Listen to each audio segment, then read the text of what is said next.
Welcome to Grant's Rock Warehouse, and they said this could not be done. We're doing a Bon Jovi showdown. Convert the critic. Who's the critic? Me.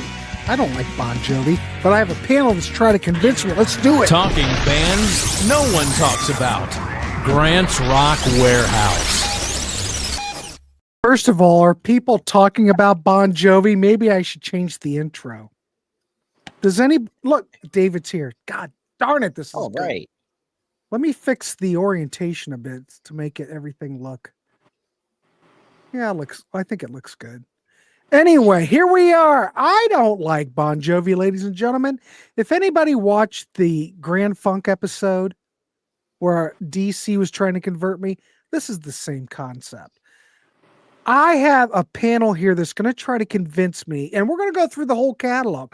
Maybe by the time we get to the end, I'll be sold, but you never know. So really, it's just all about talking music. That's all this is about. And I do want to welcome the panel tonight. We've got the Elder, we've got the Parish, and we've got David both. How is everybody tonight? David, is everything working? I think so. Like this worked fine on this device last time we did it, and this time StreamYard decided it didn't want the camera to work, so I had to restart everything. So I hear you. So we're good. I do feel like I need to create a name. I feel like with this panel, I need to be something of rock. I feel like everyone's of rock, and I am just Dave. You need to be something of rock. Like the David of Rock or something for this. 100%. David of Rock. The Dave of Rock sounds good. I think you need to be. Let me look at your mic. Automatically just volume. All right, you're good. Everything's good. All right, so we know the premise of the show. I don't like Bon Jovi. I haven't liked him forever. Now, I have and the whole thing is, gentlemen, when I was bringing these guys together and we talked about it, and we were all worked up about this show. The thing is I've never listened to a whole Bon Jovi album. But being a good sport, look at this. Ah. There you go. Wait a minute. No, I was getting ready to hold up Robin Trower. Oh, Robin Trower. Where's my other Bon Jovi? Here it is. Yeah, the other one. Oh, nice. Okay. I ended up getting the debut album, 2 CD set with all the deluxe edition. Does anybody here have that? No. Of course I do. Come on. Oh, yeah, of course. Probably.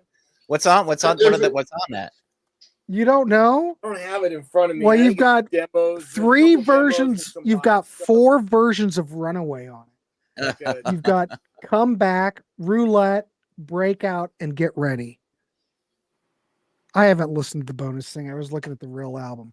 So anyway, we're going to talk some Bon Jovi. Now, the way we do this, it's going to be very similar to, I guess, a Dark Horse episode or a one and done, because I want to hear what everybody thinks in the chat as well, because I always want to bring everybody in. So, are we rating these or? Oh, yes, 100%. Oh, okay. Yeah. Oh, yeah. Okay. So what I want is your rating out of 10. And I really try to, really by your rating and the way you're going to review it, that's really what's going to turn me on to this stuff, because, we're all here to learn. So anyway, rating out of 10, what you like, what you don't like about the records, and everybody here on the panel is a fan except me. So I can only imagine, but try to convince me. That's the whole thing. So anyway, look at Logan, both a -20. Oh, you know what? You may have to convince young Logan as well. He seems to have a negative attitude. The thing is, when we did the Grand Funk episode, I didn't like Grand Funk. But man, I will give you this. Shining On and We're American Band, both fine records. I'll give you. So anyway, we are looking at the first 2 Bon Jovi albums. Bon Jovi from 1984 and 7800 degrees Fahrenheit. Both, ladies and gentlemen, both were platinum in the United States. Of course, we know the debut has Runaway, which is a horrible song. While Fahrenheit has the tracks Only Lonely. But what I've learned is that the band just kind of disowned it. In fact, the band doesn't play, from what I understand, they don't play anything from this album. Maybe I'm wrong, I think that they felt like the second album was rushed. I don't know. We'll get the opinion I'd be of surprised if everybody. they don't play at least one song that I would. They- I don't think but I'll they go on do. that to that later. Do they To play my anything knowledge, from it? we can chime in, but to my knowledge, there hasn't been anything from this record on the set list in quite a while. I mean, sometimes they'll like a deep cut, right? They might play Silent Night, they might play, In and Out Love, maybe, but I think for the most part, this album is relatively forgotten in set lists for the better part of the last few decades, I would think. Other than Tokyo Road, There's one, yeah. They always play when they go to Japan. Can't think why, but they always play it when they go to Japan. And I think it was a hit in a couple of other countries as well. So when they tour there, they play Tokyo Road. But generally they don't play anything from it. All right, cool. All right, gentlemen, let's do it. Anybody want to go first? Who wants to go first? Are we doing one album at a time, Grant, or are we gonna? I think we should do one album at a time, and then I'll compile them at the end. Okay. All right. David, you want to go? I can. Sure. I know. Since David's a fan, let's hardcore. Go ahead. Give me your thoughts on the first album and your rating out of 10, and I'll compile it. So the first record, I think, is obviously I'm a fan. Bon Jovi was sort of my entry into hard rock, my first concert, the band that's sort of my entry point. So I'm going to be biased along the way as we do this, but I think that if I'm trying to look, I tried to take, kind of look back and think objectively on this, and I think this album is, kind of disjointed. I really kind of think that the next one is truly their debut in a way, because this album, obviously the song Runaway was something that John had in the can. None of the guys on the band play on that, with the exception of, we know Hugh McDonald's played bass pretty much throughout the whole catalog. He plays bass on Runaway, but anybody in the picture of the band on the back here, nobody plays on Runaway, right? That's, and I think, to me, I don't think the production is very well. I think Lance Quinn, I don't know who he is, but I don't think it's produced very well. I think it's, again, it feels like it's a guy with a bunch of studio musicians. As you can see, it's kind of like he's the only guy in the cover, and then there's the E Street Band back here. But I mean, I think what's that say? I think there's a theme if you look at the next cover too, but I won't go there yet. So I think this album is a little disjointed. I think there's some high points. So I think that we start to see. So I will say this. So Grant, your path to Bon Jovi fandom is not going to be dictated today. This is a marathon. No, we're working. We're working through this together. A sprint. So I think, but I think this album, to me, while it has some deficiencies, I think it's has some highlights. To me, I think Bon Jovi and Richie Sambora start to the foundation of their writing partnership starts to happen here. To me, song like Roulette and Burning for Love are both really strong tracks. If I was advising you, I would say start there. But I think this album sort of tails as it goes through. I think Come Back and Get Ready, to me, are okay, but I think they haven't aged as well, and I think they feel fillerish to me. And I think this album starts to tail toward the end and it gets a little bit fatiguing. But I feel like it's disjointed. I think that the band really doesn't have their feet under them yet. They haven't played together very long as a cohesive unit. I feel like this is really a John Bon Jovi solo record, and they're just starting to get their act together. But I think it's definitely a window into things to come. But again, I think, as we'll talk about later in the catalog, I think while as their songwriting partnership, particularly Richie and John, get better, the songs get better, the production gets better as the budgets are bigger and they can get better producers, and they get this fancy guy later that's going to help them write some hits, but we'll talk about him later. But I think, for this record, I think it's a little bit disjointed, and for that reason, I'm going to give it a 7. But I think if I was advising you, I would say, to me, Roulette and Burning for Love are two of the stronger tracks. But that's subjective. Look at that. People are agreeing with you. Even Webb is. But I was going to say that Steven said the first album's a 7.0, the second album 8.0, 8.5.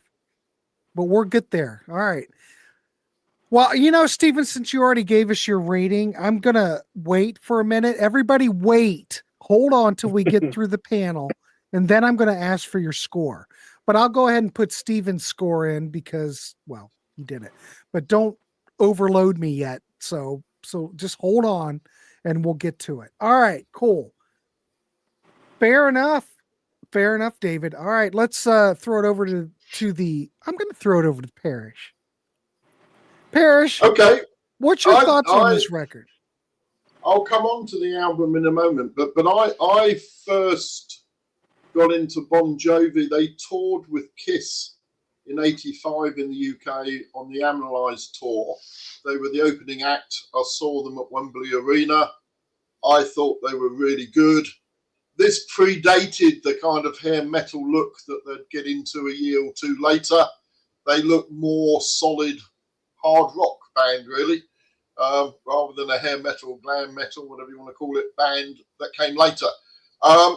So I then went back and got this album. But before I go into that, I just want to say that I am a huge Bon Jovi fan. In fact, for most of my life, up until recent years, I would say they were in my top 3 bands of all time. So I'm not just a fan, I'm a big fan. And I've seen them tour the UK every time they've come over. And I would say they're one of the best live acts I've ever seen. And I've seen a lot of live acts. And in some tours when they've come over, I've seen them multiple times. I would also add, I have a special affection for them because at a particularly low point of my life, a Bon Jovi album actually kept me sane, and one song in particular, Keep the Faith, actually kept me sane. So taking this outside of music for a moment, I've got a lot to thank Bon Jovi for in a way that is very difficult for me to express, and I'm certainly not going to go into the detail on. So a huge fan, but I do appreciate they're not everybody's cup of tea. And I also appreciate that a lot of people don't see them as a real rock band in maybe the same way as I do. But as I say, I'm a big fan. So on this album in particular, I find this is a good debut album. I don't think it sounds particularly typical Bon Jovi. And at the time, I remember when I got the album, they reminded me then, and they still do now, of 2 other bands. There is a Night Ranger-ness to them in my mind, particularly with the keyboards and the guitars. And the next one's going to sound really odd, maybe, but I think this album is Loverboy on steroids. This sounds like Loverboy. Yeah, Loverboy sort of turned up to 11 with the guitars. And I love both those bands, so it wasn't a surprise that I liked this album.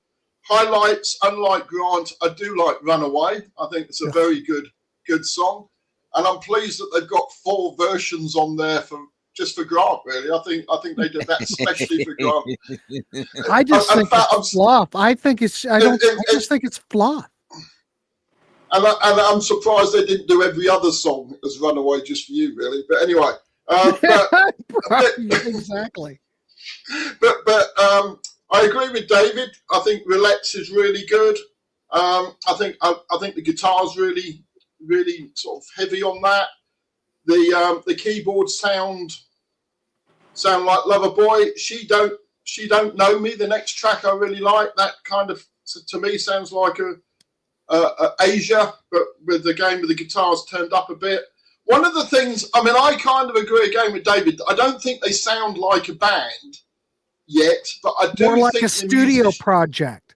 Yeah, exactly. But I do think the musicianship on it is fantastic. I think Tico on the drums is really solid and comes across really well. I think Richie's guitar is one of the heavier albums he's done. Mm-hmm. I think David's keyboards on it are really, really good. I think later albums he kind of gets lost and just does a bit of fill, but I think on this album he does a lot. Damn it, Byron! Why do you have to break down the chat? Here we well, go. you know, yeah, I think he's right. You know, I think there's a few songs on it I'm not particularly keen on. Love Lies I don't like very much. Breakout I'm not particularly keen on.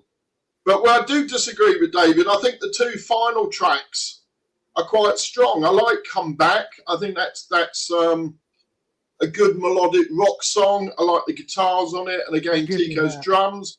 And I think Get Ready is a good album closer. I think it's heavy.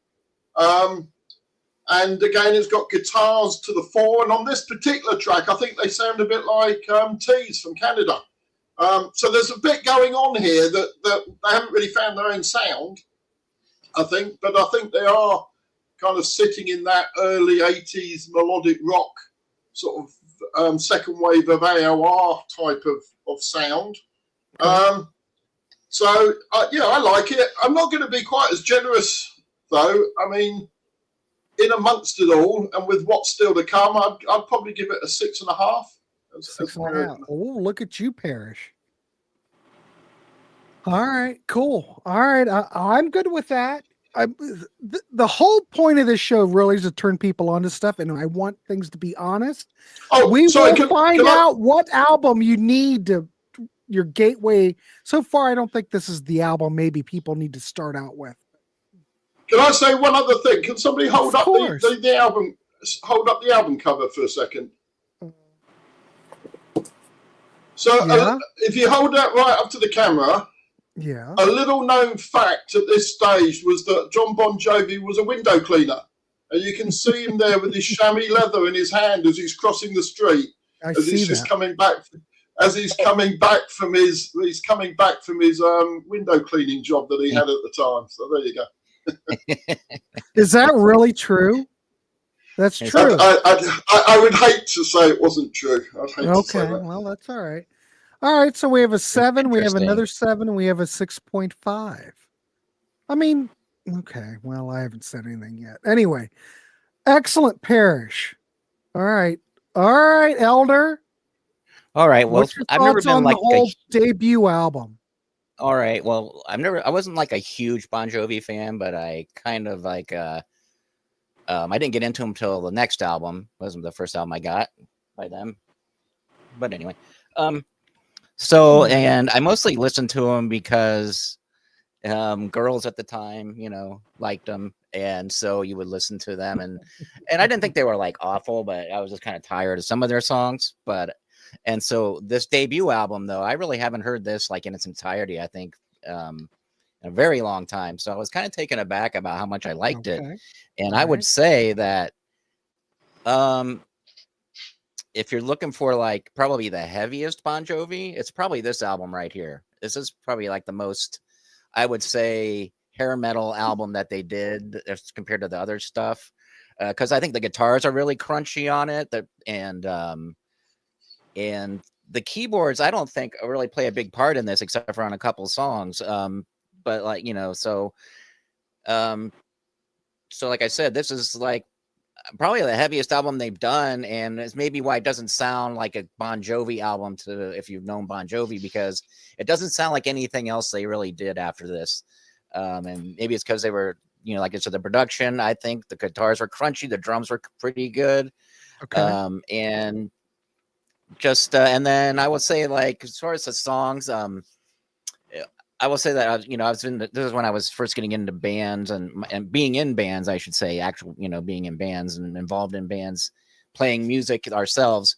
And I remember that guitarist trying, because nobody had a keyboard player, nobody. It was to have a keyboard player. You would have a guy for, like, if you want to do Bon Jovi, he'd like only be playing one song, and that's it. So guitar players are trying to figure out how to play Runaway on their guitars. And then the one song I do remember bands doing, I don't remember. I worked in the guitar store when this was out, and I don't remember any kids coming here wanting to learn Runaway. Well, most of them were sitting in the corner laughing at it. because girls liked it, and if you wanted the girls to come see you, you could say, well, I'm playing the Bon Jovi song, you can come, and so, or you come to the practice or whatever and listen to us play Bon Jovi. But the other song though on here was Get Ready, was because that didn't have any keyboards in it really to speak of that were a main part of the song. So I really, like I said, I really enjoyed this album more than I thought. So I'm going to give this album though a 7 as well. Okay, seems to be the and I'd say it's a good album to start if you're just with Bon Jovi. Start with this one because I think this doesn't have a lot of preconceived notions of what Bon Jovi is to people. This actually, like I said, has a lot of cool stuff on it. Now, okay, excellent. All right, like I said, we're just trying to turn people onto it. So wait a minute, everybody in the chat, before I need your score. My thoughts on the record. I have never listened to it. I never got it back in the day. I had friends that liked this record. They liked the whole catalog. And every time they played it, I just went, John Bon Jovi doesn't have a good singing voice. I always thought he sounded like crap. I'd say that maybe Richie Sambora, though. Yeah. Richie's, I think, has got a lot of talent. I think his guitar parts are great. Well, what? Go the ahead. thing about Bon Jovi, his voice, I don't mind his. I mean, he always knew to stay in his lane, though. He never tried. Like other than the high parts, he doesn't like Runaway and stuff. Sometimes he just had a very really narrow try to lane. go out of his. Yeah. Rich, look. I don't think on this album though he sounds particularly like he does on the second album onwards. I think his vocals sound quite different. Now that might be the production. Or it might be that he's still finding his feet with it, but I think he sounds a bit. I think he sounds different on the first album. DC, we know how you are with women and what you played on the couch. You don't have to go into it. We already know your entire makeout history. Wait a minute. As long as his voice has been shot for over 20 years. Yeah, but it doesn't matter. We're looking at this album right here. I don't think he sounds particularly bad on here, but I just think that a lot of the tracks, Runaway, I don't know. It doesn't do anything for me. I'm trying to remember. Whatever. I don't need my notes. I think actually for me, I think that the side 2 of this album is stronger than side 1. Burning for Love, Come Back, Get Ready. I think those tracks are actually stronger. But I don't think that there's really anything on here that grabs me that makes me go, oh my God, I have to run out and buy it, even though I ran out and bought it. Because I'm a professional, ladies and gentlemen. So not even 4 versions of Runaway did it for you. It didn't do it. I think that's the weakest song on the record. That might be the opposite. I don't think you want to start getting into the writing demo of Runaway until that's for the diehards. I don't know. All right, I would probably give this. I want to be 100% honest. I played it, I listened to it, and when I listened to it, I didn't want to go into the corner of the room and throw up. I thought it was decent. I don't think it was anything to set the world on fire. At this point, I think it was John's looks that made them successful. I think he had all these young women all worked up in a lather, so to speak. I don't think that this first album is anything special. Now, I would probably argue to say that it might be better than, well, we're talking what was this, 80? What year is this, 84? 84, yeah. It might be a lot better than a lot of the shit that was out there. I will give it that. I just don't think that this is a record that has a lot of staying power. I think John's a weak singer. I think Richie Sambora has all the talent. And the tracks are okay. I would rate this a 5 out of 10. I don't think it's anything to set the world on fire. I think it was the MTV era. John Bon Jovi was hot. All these young chicks wanted his hairy chest to rub their hands through it. God knows. But I remember which he later back in the whacked, MTV days, they played this shit all the time. So, Yes, So if they took the 4 versions of Runaway off it, what would you give it? oh, I didn't even listen to the bonus tracks. I just listened to the first record. Gotta give it a number. I'm gonna give it I give it a 5 out of 10. I don't think it's anything great. All right, 5 is average. All right, everybody in the chat, it's average. It's not. I think it was a hit because everybody liked to look at John. All the chicks did. It's a chick band. That's the way I look at it. They had videos for 2 songs on this album. I do wonder though. I mean, you say ahead. both of these were platinum albums, but were they platinum at the time, or did it just happen after Slippery When Wet came That's out a good question. I don't know. So I don't know how well it actually did at the time. I mean, Runaway did pretty well. Was that a hit after the fact when the band started actually having hits? I don't remember. I think Webb says it was platinum later. Yeah, I suspect it was. I would argue that these first 2 albums were certified later. I don't think they sold particularly well in the moment. But I will say that Runaway, like, I won't argue that John's looks wasn't sort of central to the marketing of this band, but I think historically, Runaway was a hit really before they got a record deal, right? John had recorded that song with other musicians in spare time in his cousin's studio or whatever, right? So I mean, the song had gained some popularity before the record, before the video, right? So I think that there was some momentum behind the song, which sort of led. It wasn't like lead with the looks and then, hey, now we're gonna have Runaway. Runaway had some steam behind it, which led, I think, to the record deal. So I think that while they certainly lean into the looks as sort of this thing goes on in the videos, and I'm not going to deny, but I think Runaway was, sort of a driver for the record deal, and sort of had this, started getting played on, record stores, even though there was no record deal. Didn't he make a cassette of it and pass it around or something? I think that, so Runaway certainly had some steam before. It wasn't like, hey, Slippery happens and then everybody discovers Runaway. I think Runaway had some momentum in the moment. Well, I think the RIAA certifications probably came later. Okay, cool. Excellent. All right, so I've got everybody's score. All right, wait a minute. Colonel's going 7. All right. Anybody else have it? I've got everybody else so far. Anybody else have a rating out of 10? Even Ladano, I don't know where he is. He probably just popped in. Ladano, what would you rate these 2 records if you're, well, give me the first one. We're not on to the second album yet. He probably just popped in. Look at Cretan's here, ladies and gentlemen. Davey Cretan. Get everybody. All right. Nice to see you. Davey, I can't imagine he's given it a 6.5. I didn't think that this would be in his wheelhouse, but evidently. Wait, Runaway got them signed and regionally hit. Yeah. Wait a minute, Colonel. Angus, you're from Marion, Ohio. I'm from Marion, Ohio, not DC. Colonel, who are you? Do I know you?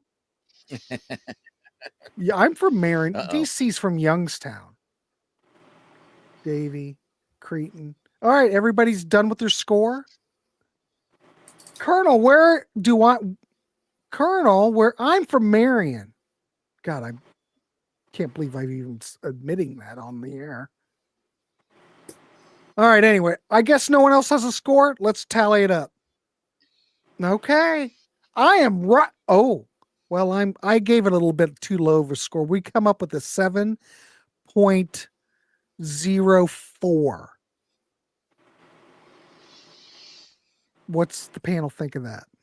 That's more than I thought it would get. I'm not surprised because I know a lot of people who don't like Bon Jovi but like this album. So I don't think it necessarily sets the scene for what's gonna come next. Colonel, when did you graduate? Do you still live in Marion, or where do you Give me more info, Colonel. Jesus. If anybody is here from Marion, it's causing me to have an outer body experience. Is that I don't. Oh, well, Dave is from Marion. I don't know. Dave. Colonel, is that? No, I don't think that's Dave. Look at Marco's trying to flirt with the panel. Damn, Marco. Oh. Ridgedale in 85. Colonel, do you know Scott Shaver? God, this is a train wreck already. All right. David's got like to go on because I'm tired of listening to Slipper When Wet. Well, we haven't got there yet. So you're going to go 8.5? Well, that'll change things. All right. Well, we need to keep going. So, all right. I'm updated it. We've got a 7.14. So, yeah. All right. Cool. Well, Colonel, we need to talk later. All right. Cool. I'm not convinced yet, but we're talking about Bon Jovi, and who else is talking Bon Jovi? All right. Let's go to the second album, ladies and gentlemen. And we're going to. This is interesting because the band seems to, they don't seem to recognize this album so much. They thought that this was rushed, but I don't know how it could be rushed because the debut album really wasn't even a band effort too much. So we've got Only the Lonely that was released in April of 1985. That seems to be a fan favorite. We'll talk about it. In and Out of Love, released in 1985. That's the opening track. You know, I have to admit, In and Out of Love's kind of catchy. I'll give you that. The Hardest Part Is the Night, released in Europe, 1985. It's a ballad. I don't know. We'll get what everybody thinks of it. Silent Night, Christmas Song. What the hell? It's a different Silent Night. No. What freaking shit are we talking Christmas about? Song. Mind you, having said that, God damn, that's not a Christmas song. What the hell is people? To be honest, though, the punk band The Dickies did a version of Silent Night, so you never know. That's right. Anyway. All right, everybody let's see, who else is in the chat? Colonel is not, okay. It's a different person. It's not Dave. Dave, what about, you're not, I'm not Dave. Okay, good. Dave's not In and Out of Love.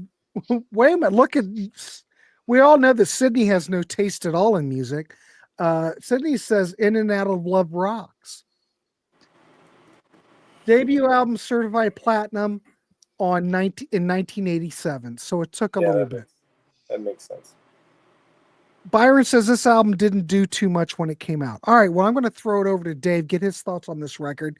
The band doesn't seem to care for it, but maybe this panel does. And when we pull the peanut gallery, maybe you do too. All right, Dave, what's your thoughts on the second album? Yeah, it's interesting that we've sort of mentioned that the band thought this was rushed, and I'm not familiar with the exact timeline, but when I think about it, with the debut coming out in 84 and then touring to support it and then being able to record and put out another album in 1985, it seems like probably rushed in the sense that this band wasn't like a band where they were buddies and they played clubs together and they developed a catalog of material. So really this album was their, in a sense, like I said before, to me, this feels like more of a band debut. They're all starting to co-write together. I mean, even She Don't Know Me, which I didn't mention before, the second single off the debut, wasn't written by anybody. I mean, that an outside writer completely. John didn't even write that song. So now we're getting into the second record. They're writing as a band. I think Richie and John are starting to get into a better cadence of writing together. And so to me, this feels like the first band debut. It feels like more of a debut to me. I think it's hit and miss. I think like the first album, there are songs that I like, and I think there are songs that aren't as good. They really haven't hit their stride yet. Art wise, it's still featuring him. Certainly he's the namesake. There's his face, and we got the E Street Band on the back again. Did you say the E Street Band? The E Street Band. Well, when I think of Bon Jovi, I think it's sort of a Well, hard that's rock not the that's Springsteen, right? Because New Jersey band or Philly band, Springsteen is his idol, and I think this band right. really, in Oh, a lot of ways, the way he moves on stage, he's very certainly influenced by Springsteen. He's got the onstage keyboard guy, no doubt about it, right? And I like yeah, I Springsteen, so get it's it. fine. But I think this album, like I said, suffers from a little. I think it's, in my opinion, a step forward, but it suffers from. I don't think the production is particularly good. Same Lance Quinn produces this one.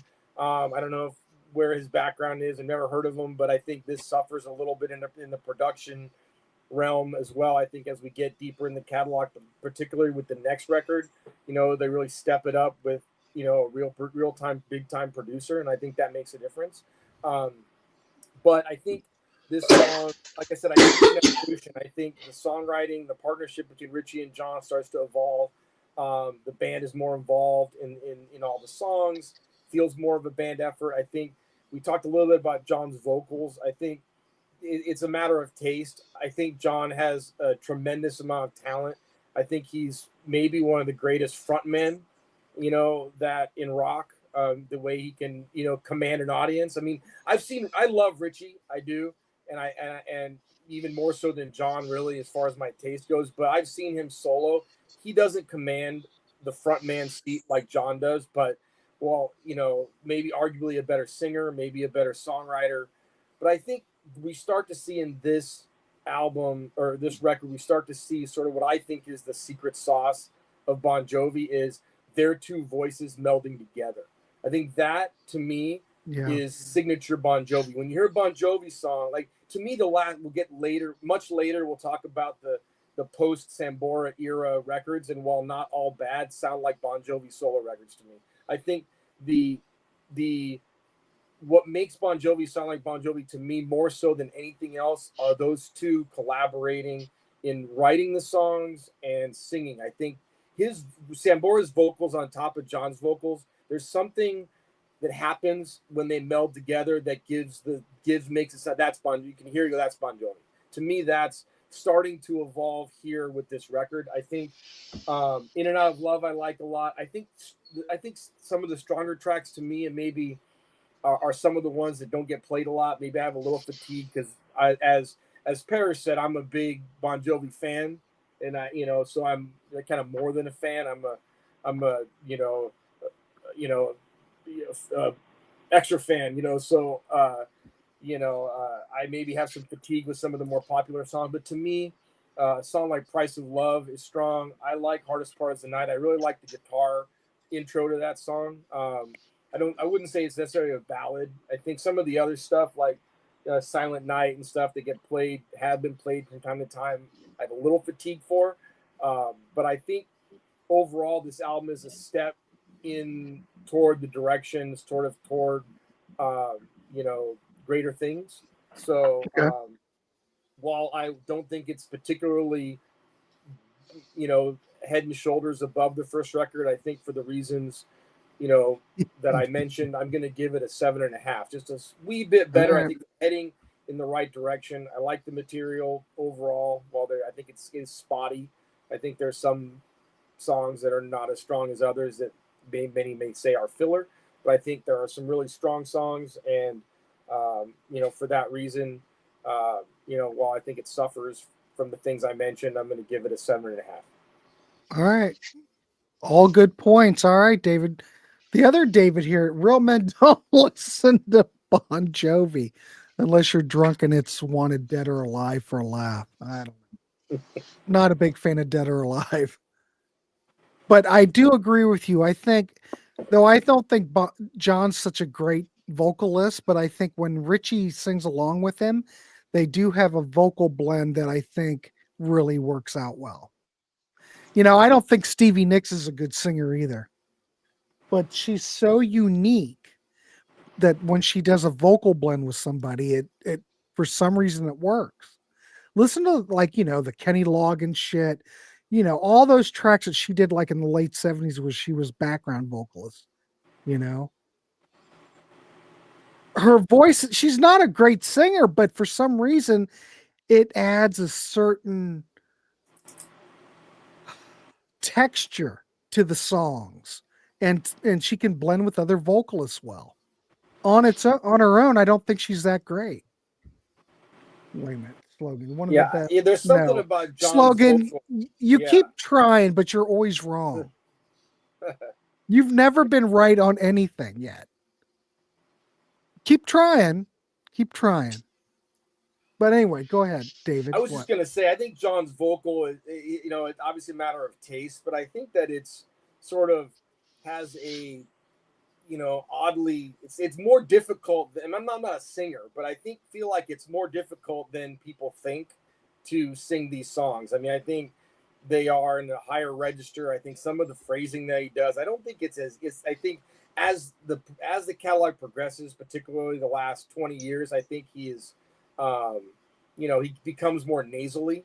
But certainly in this early period, and I think in the late 80s and 90s, I think sort of he peaks. And I think, like, I'll go back to the blend with him and Sambora, but he can hit the high notes. We'll get into the next record, but that key change in Living on a Prayer is not for the wimpy. Sydney, come on. You've not heard all those coke when she was doing so much coke that her septum was wide open. All those, she sounded like shit. I don't know what you're listening to, Sydney, but you're horrible. Jesus. All right. I didn't realize I agreed until Grant said that, but I agree. Yeah, she sounds horrible. She sounded good in 1975 before she got overloaded on coke, burned a freaking hole in her freaking nasal passage, and then she just kind of got ragged. It's kind of like Steve Perry. You listen to Steve Perry on Infinity, he sounds very pure. I'm not saying it was coke with Steve Perry, but the more that he wore out his voice, you get to Raised on Radio, and he sounds very kind of haggard. Do you guys hear that too? And then you hear this other track that he just did. Did you hear that other track that he just released with Willie Nelson? No, I didn't. Oh my God, panel. You've got to go out and check this out. It just came out like 4 days ago. Was that Faithfully? Yes, with Willie Nelson. Listen to how haggard. Now, we're talking Steve Perry, who is 70 something. I get it, but what I'm talking about is Raised on Radio. You listen to that era stuff, and he doesn't have that pure tonality like he had. Because I think freaking doing all that touring and singing all the time with Journey probably wore his vocal cords out. I like Steve Perry. I'm not dogging the guy, but it's a lot of wear and tear. And Stevie Nicks doing all the drugs that she did and trying to sing. It's not a good thing. Keeper says, don't do drugs. Well, yes, but that destroyed. No, she wasn't. She was never a good singer. Sydney, the only reason she was in Fleetwood Mac was because Lindsey Buckingham was banging her and he wanted his girlfriend in the band with him. And then after that, Mick Fleetwood was. And then Mick Fleetwood banged her. Come on, come on. Did you know anything about Fleetwood Mac? All right, I'm on a tangent. Thank you, Dave. See, it doesn't take much to get me all worked up. And stupid things in the comments get me worked up. Lindsay wasn't original. Well, what does that matter? When Fleetwood Mac, when Bob Welch left, they wanted Lindsay. Lindsay told the band, I'm a package deal. We've got to have Stevie there too, because he was banging her. Come on, Jesus. If he wasn't going to be hired by Fleetwood Mac, we'd never hear of Stevie Nicks. All right. Sorry, ladies and gentlemen, but it's one of those things and everyone loves it when I get all worked up. All right, let's throw it over to the parish. All right, David, what did you say you're giving this a what? A 7.5? 7.5. Okay, thank you very much. Yes, sir. Just real quick, and then there's this as well. I've got a copy of that. I bought it for $1 in the dollar bin. Mint. How much do you pay for that? Yeah, I got this for pretty cheap, but it's really warped. It wasn't mine's much, not warped. but it Gotta ended up. I correct put it on my power. turntable. It was really warped. Ladies and gentlemen, always buy. Don't spend a lot of money. Oh, yeah.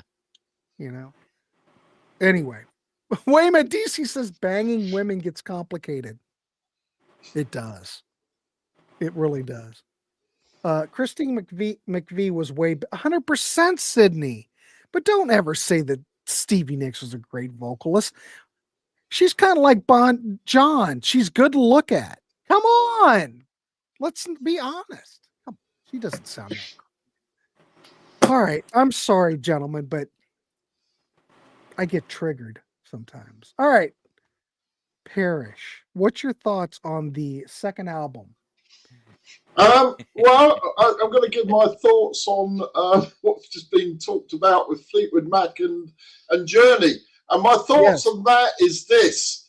Everybody, well, not everybody, but quite a lot of people in the chat have been saying that Bon Jovi are kind of a wimp band or a pop band. And yet, in my view, Bon Jovi rock far harder than Bon Jovi, rock far harder than Journey or Fleetwood Mac ever did. So, if you really want to look at wimp rock, go and have a look at Journey. Go and have a look at the Fleetwood Mac. In my view, Bon Jovi are much heavier band. Parrish, damn. So, yeah, shot over the bow. Let it rip, Parrish. And I would argue that John Bon Jovi's vocals are better than both Steve Perry's and all of Fleetwood Mac combined, with maybe the exception of Christine McVie. I think her vocals were pretty good, but yeah, I would say Bon Jovi far better than both of those bands. So onto this album itself. I think this album, unlike the first one, you start to get the Bon Jovi sound on this a bit more. You can start to hear what's going to come later. In and Out of Love, I think it's a great track. I'm surprised they haven't played it live. It wasn't the greatest hits that came out in the early 90s, the Crossroads album. So it was the one out, I think the one track off this album that was on that. The Price of Love, I really like. The next song, I think it's I guess it is typical Bon Jovi, but I like the stop-start vocals on it, and I think the backing vocals are good. So coming back to what David's saying about the vocals coming together, and I think there's a great solo on it. King of the Mountain. Wait a minute, Parrish, but you say it's typical Bon Jovi. Is that good or bad? Oh, in my mind, that's bad. I would say that's good. I would say they're beginning to get their sound. A King of the Mountain is kind of their Dio moment. Maybe not quite as heavy as Dio, but lyrically and what he's trying to achieve is definitely pushing it out there. And I would say it's, if you think of Motley Crue Shout at the Devil, it's that kind of sound to it, that kind of lyrics. Mm-hmm. And I actually think it sounds, particularly the guitar and the drumming on it, it reminds me of Kiss around Destroyer era as well. So I think that's a really good track.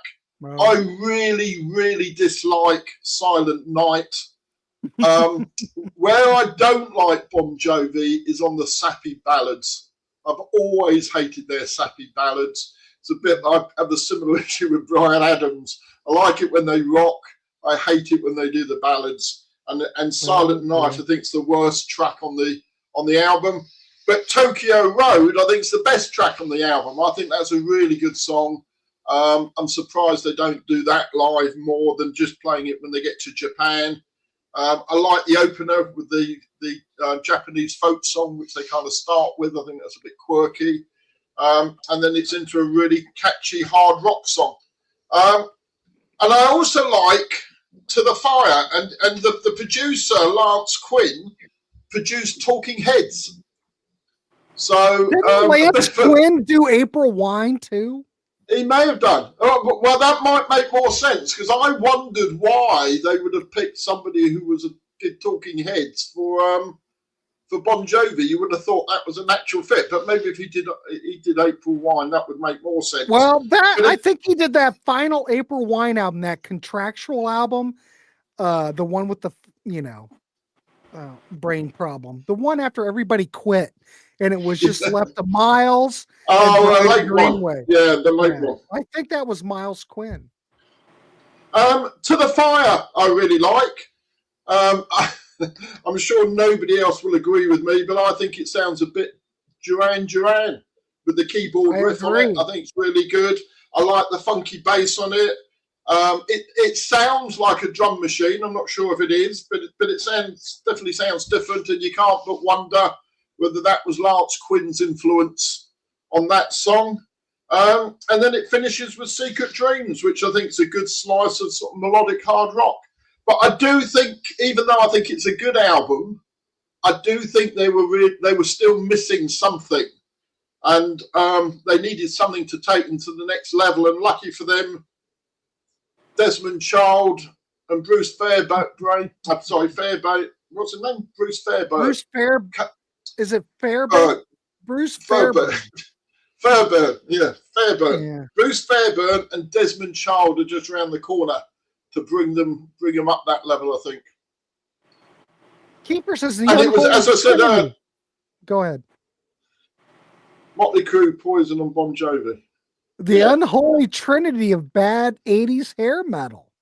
My goodness, Kiefer. Mind you, I had bad hair all the way through the 80s. So I'm not gonna... Well, you were in the business, and by the business, I mean the industry. You were playing gigs. I was playing gigs, yeah. Oh yeah, you're a professional. No, but anyway, I wouldn't go that far. Yes, you are. But yeah, you heard your stories, Parrish. So what? All right. Anything more to add? What would? Well, I mean, I'll go back to the fact that I said earlier. This was the tour I saw them on when they opened for Kiss. Okay. It was an empty. I mean, this is a 12,500 seater venue, and it was almost totally empty. I mean, even Kiss wasn't filling the arena at that point, so the opening band had no chance. But I was really impressed with them. I like the album. I think it's good, and I'm going to give it a 7. 7. All right, cool. All right, well, all right, a 7. God, all right, that's all right. You never know what you guys are going to throw out there. All right, Sydney. Desmond Child did ruin a lot of bands. Well, you could also take the stance that he made a lot of bands a lot of money. Depends on how you look at it. You know, a lot of money. But you know what I mean? Depends. What is your measure of success? You know, just depends. You know, they brought him into like tweak some songs because they didn't have any faith in the bands anymore that they could do it. A lot of those 70s bands, they always were going, well, you know, that transition to the 80s, you know, look at Cheap Trick. I don't think they used Desmond Child, but they had a lot of outside writers coming in there to help, and it didn't help. Anyway, don't get me started on Cheap Trick. Desmond Child I'll go on another damn rant. Desmond Child was co-writing with Kiss back in Dynasty, wasn't he? So it goes back a bit. 100%. That's like the earliest thing that I remember. Yeah. But he had that disco band, and I think they were on Casablanca. If I'm incorrect, someone correct me. But he was in like a disco band. That's what how Rouge. He started.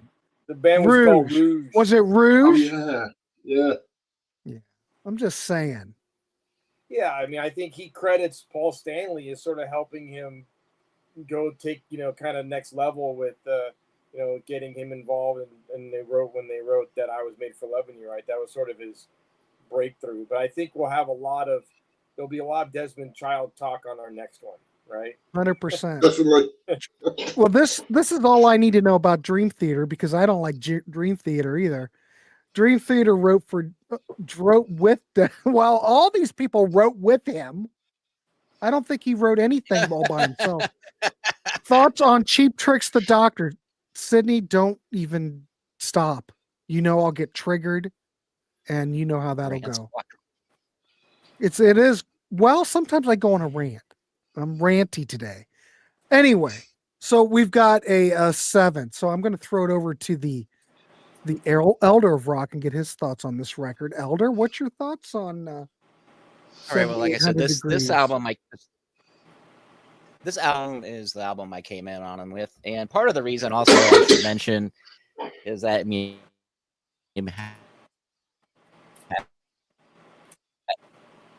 Uh-oh, we're having a space-time continuum issue.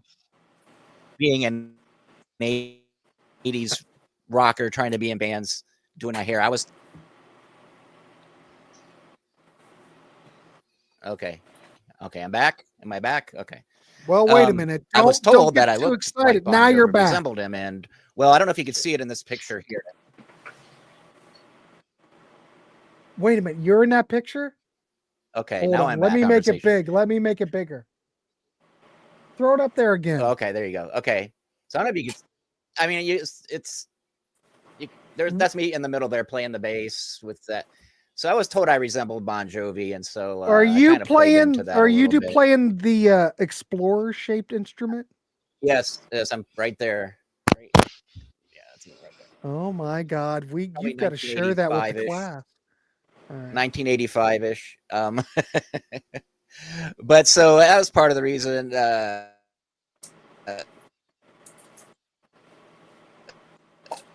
So I was listening to them. Like a girlfriend I had at the time that was also listening to a lot of songs off of it. And I remember the video for "Only Lonely" was kind of like looked like a movie trailer a little bit as well. But anyway, this album I really liked it though. Listening to it back again, I was surprised.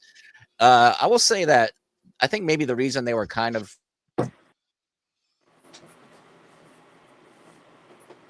tagged a little bit with the hair metal thing was in the metal part was because of Richie Sambora's playing. He's a little bit Eddie Van Halen-ish maybe sometimes, and I will also say that this was stuff and Hysteria, so I think that was part of if you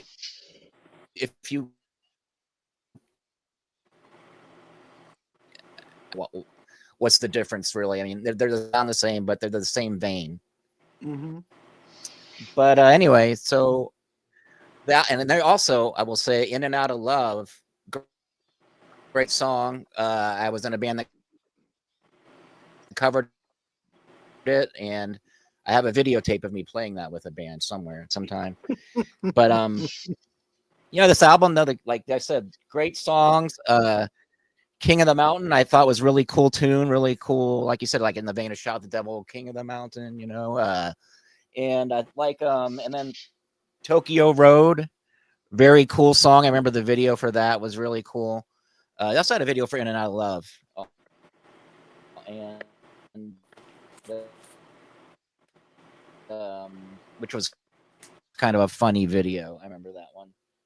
And To the Fire, like Parrish said, that is 80s montage type of track. So yeah, and then I'll also say this is the album, the tour. I saw them open up for Rat on this tour. Oh, nice. And this is a Rat. This is theirs, so you can see that. And I got you got the ticket stub. John Bon Jovi's autograph because me and my friends snuck into a hotel party at the hotel they were staying at. And I talked to him just very briefly. Wow. He was sitting at the bar, and I was like, that Elder was because they thought you looked like him. They probably thought you were Bon Jovi, and they let you in at the back. I was, yeah. Did you had your flowing hair and all that? Just went up to him. I said, "Hey, how's it going? Yeah, cool." Talked to him a little bit. So yeah, I'm in a.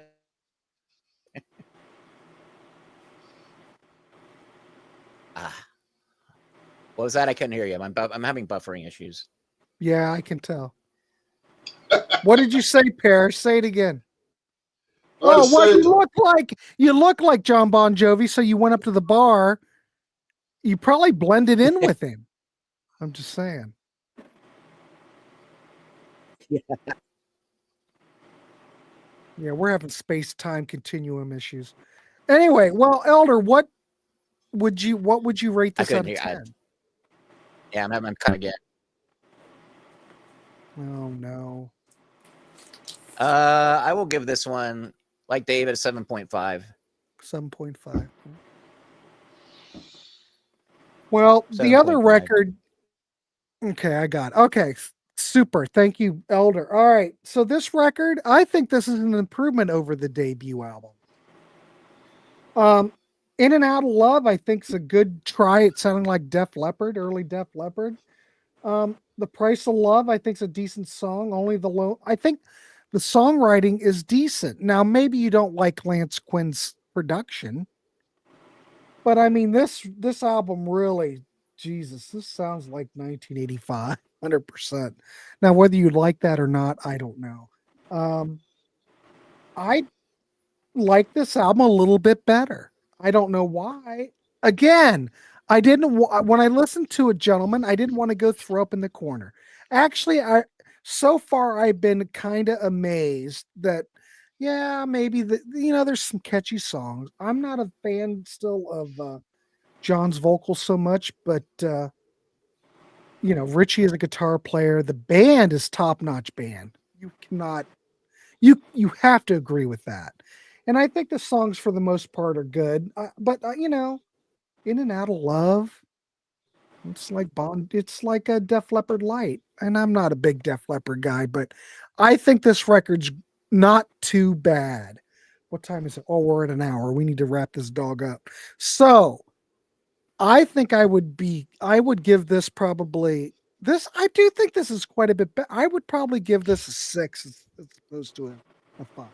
We're getting better. It's too bad the band doesn't feel that way, but I don't know.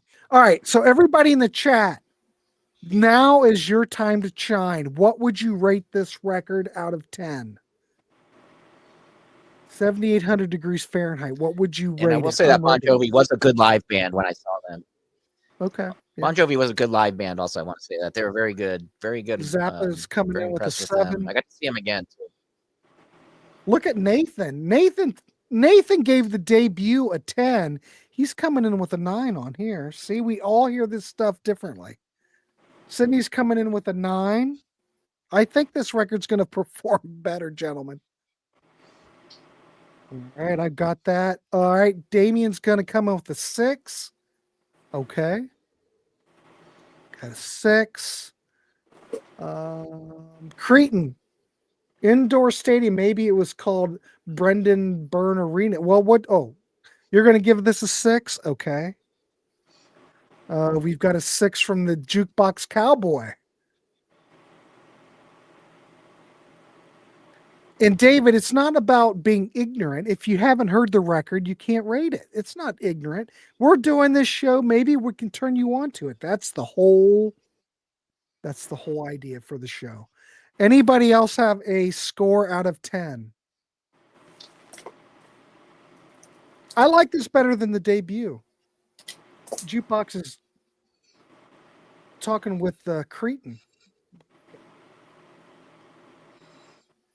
All right, Classic Rock Junkie's going to 6.8. All right.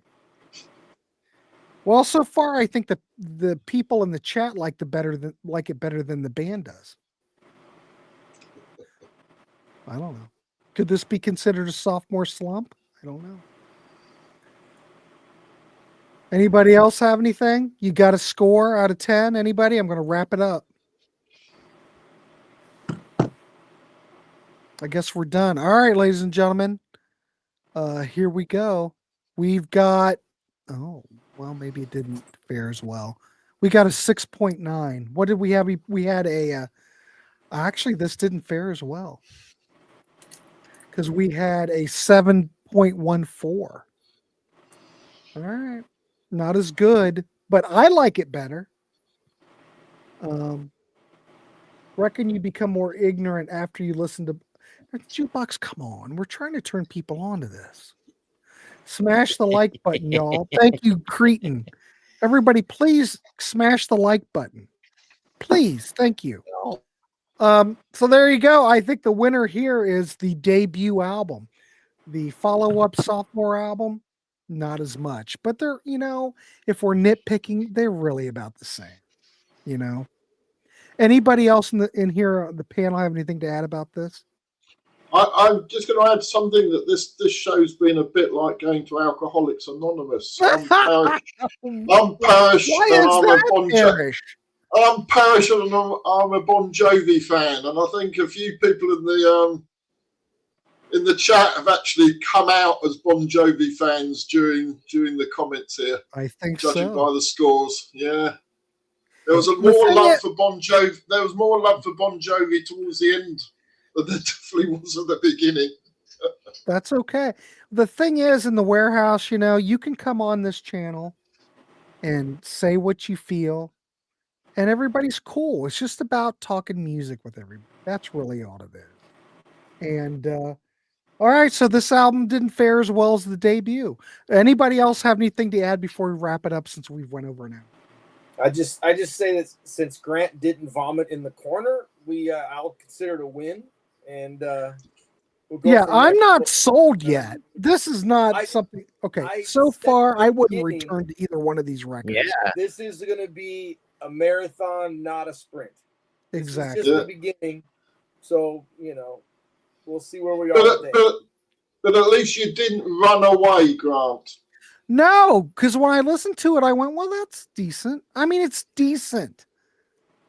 Would I return to it? No, it's insignificant. But it doesn't make me sick to my stomach.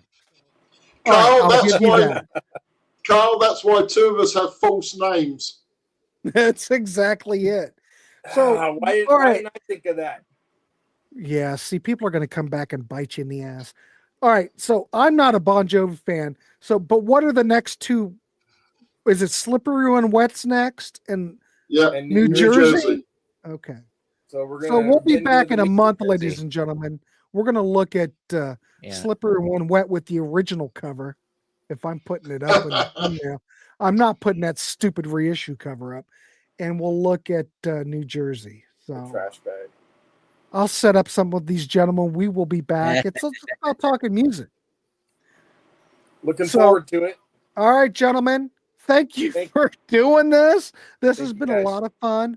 Hopefully we've turned some people on. I don't know if we have or not, but maybe we will down the road. All right, everybody. We'll see you. Go ahead, Parrish. Go ahead, Parrish. I was going to say, what David has just said there is exactly what they say about you, Grant. There's no edge to Grant, just some cute dude. And I'm just a hideous mess. Thank you, Parrish. But yeah, I'm just I'm a bigger Bon Jovi fan now, mostly because SWW was all over the rate. See, I don't know the lingo. Was all over the radio in 86, 87. All right. Well, you are from Marion. You know, back in the day, Colonel, I do have a story for you. I used to, one time I worked for Godfather's Pizza in Marion. Do you remember that? Wow, they had a jukebox in there. And you know what all they ever played was Bon Jovi, Def Leppard, Bon Jovi, Def Leppard, Bon Jovi, Def Leppard over and over again. Colonel, I'm sure you were at Godfather's Pizza before. Thanks, Jukebox. Love to you, less Bon Jovi. It's all fun. We're just rapping music. All right, everybody. We'll see you. Keep it clean. Rap the Rascal. Colonel, you worked at Burger? Yeah, 2 doors down. God, it's a small world, ladies and gentlemen. All right, we'll see you on the next one. Gentlemen, I'll be in touch. We'll do another one of these. Looking forward to it. Thanks, you guys. All right, boys. Have a good one. We'll see you, everybody. See y'all. See you later.